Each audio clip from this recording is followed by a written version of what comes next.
Welcome back to Close Up. New Hampshire Democrats face a crucial political test this year, and the drama will not be unfolding anywhere near the Granite State. The DNC has met in Puerto Rico.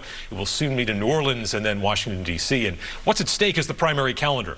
While 2024 showed that the party cannot stop New Hampshire from defending its first-in-the-nation tradition, Democrats would prefer to avoid another repeat of an unsanctioned write-in primary. Here this morning to talk about it is NHDP Chairman Ray Buckley. Mr. Chairman, thanks for being here. Well, thanks for inviting me, and happy Easter to everybody. All right. Well, you as well. I'm guessing you don't want to relive the shock of December 2022 over again. What is going to be different this time around in terms of that DNC rules and bylaws process? Well, I think that, obviously there was a thumb that was put on the process last time. We thought we were in good position, but this time there's no thumb on, what the final decision is going to be. We have made an effort. We're meeting with them individually, talking about the story. We've got a great story to tell. Not only do we have this fine tradition of running elections clean, and the results are clear, and there's never any question about it, but our citizenry are so civically involved, unlike any other state. And the fact that you've got 40% of the electorate that are independent voters, and that they can take either ballot. And if a good candidate, a good nominee, is somebody that can actually attract independent supporters. So having that there, so that the candidates for president need to compete not just in your partisan primary, but with the other 40%, which could swing the primary results. And you're now on the Rules and Bylaws Committee. It was interesting to see in the last meeting more than one other member say, we don't want to hear about the state law anymore. We don't want to hear about how New Hampshire has to be first. That's an interesting, why is that? Why do you think they don't want to hear about this? Because it seems like it's a key aspect of the process, at least on our end. Well, because their argument is that, well, then any state can just pass a law. So make your argument stronger than just being the law. And I think that we've successfully done that. Donna Brazil, in 2022, she raised some eyebrows and she was like, we need to take the first primary to places with dirt roads. And everybody was like, wait a second, we've got plenty of dirt roads here in New Hampshire. This time around, it's interesting to note that she's saying we really need our Democratic nominee to be someone who can connect with those independent swing voters, as you were saying.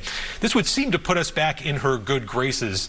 How important is that in terms of who she is within the party and the people that she can sway? Well, she's a phenomenal leader nationally, and certainly within the party, she's a powerhouse. The fact that she's expressed support for the New Hampshire's First in the Nation primary certainly is a signal about how we're being received by the members. But our congressional delegation's been hard at work talking with the members and making sure that that we actually get our story out, and we're doing that. We're feeling very positive, very upbeat, and I look forward to getting this resolved in August or September. Is it safe to say that this time around the state, Nevada, is probably our #1 sort of challenger? Well, you never know. I don't think anyone saw South Carolina coming 4 years ago. So we'll take a look at it. We think we've got a much stronger case for being first in the nation than Nevada does. And I think that my conversations with the members has been going very well. Take us through the timeline of the weeks and months ahead in terms of when the NHDP will be presenting before the DNC and then when we might see a decision. So the last week of May, there will be 3 days of meetings, or in New Hampshire, almost like a hearing where somebody comes and makes a presentation. And so all 12 of the states will be making their individual presentation. And then the members will meet 2 more times, both again in June and in July, make their recommendation in July for the full DNC, which will either be meeting in late August or early September. So it will be over relatively quick, but I think that it's going to be a positive response. We're working very hard towards that. And moving now to the midterm elections, obviously a lot of attention there. By conventional wisdom, this is supposed to be a better year for the party that's not in power. That would be the Democrats. But Republicans are saying, hey, if we have Aayot Sununu at the top of the ticket, that's going to be formidable. What's your response to that? Well, any other year, that probably would be a strong argument. But when you're looking at the fact that Aayot is the least popular first-term incumbent governor that we've seen. Even her numbers even worse than Craig Benson, who was defeated after one term. She was his legal counsel, then his attorney general.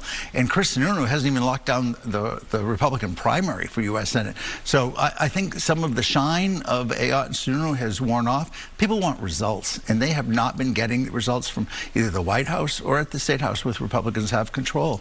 And I think that they're giving a second look at Democrats, and I think we're going to have a very good year.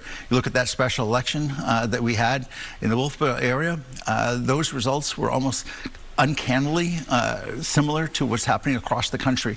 If that same percentage continues that's happened across the country for the past year and a half, continues into New Hampshire, we're going to have an extraordinarily good night in November, and you can feel it out there because you've got great candidates coming forward. You know, Luz Bay's announcement last week that she's going to be running for the Executive Council District 1. She is a phenomenal candidate. She'll be a great member of the Executive Council. Melanie LeVake is also running again. Jim O'Connell.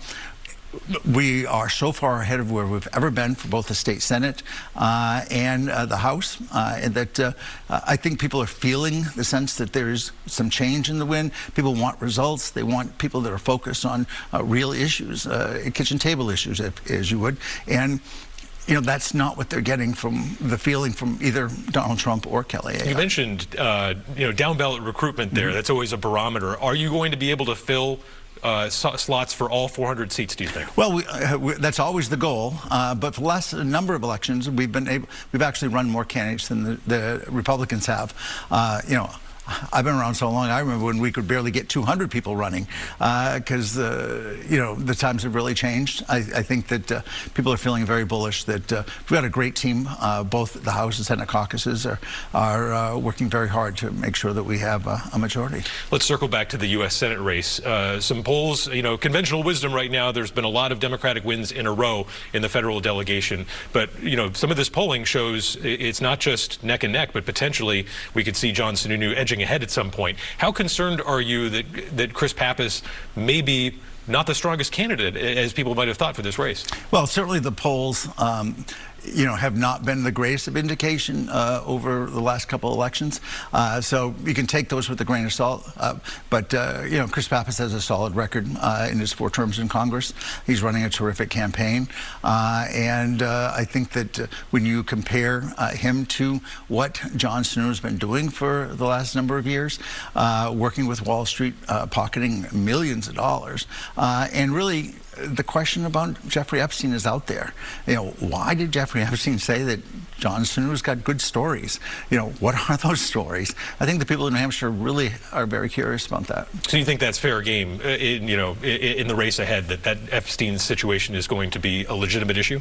Well, you know, I don't know who's going to bring it up, but I think that there's a lot of people out there wondering. Okay. And so overall, your approach to the midterms is, do you have any predictions for us? You don't want to say, oh, this is going to go? Well, we did pretty well in 2018, almost knocked out Chris Sununu, who is a wildly popular governor, and we still came within single digits of almost knocking him out. We won the House, the Council, the Senate, both congressional seats, and I think we're going to do that again. All right. Chairman Ray Buckley, thanks for joining us on Close Up. We appreciate your time. Thank you.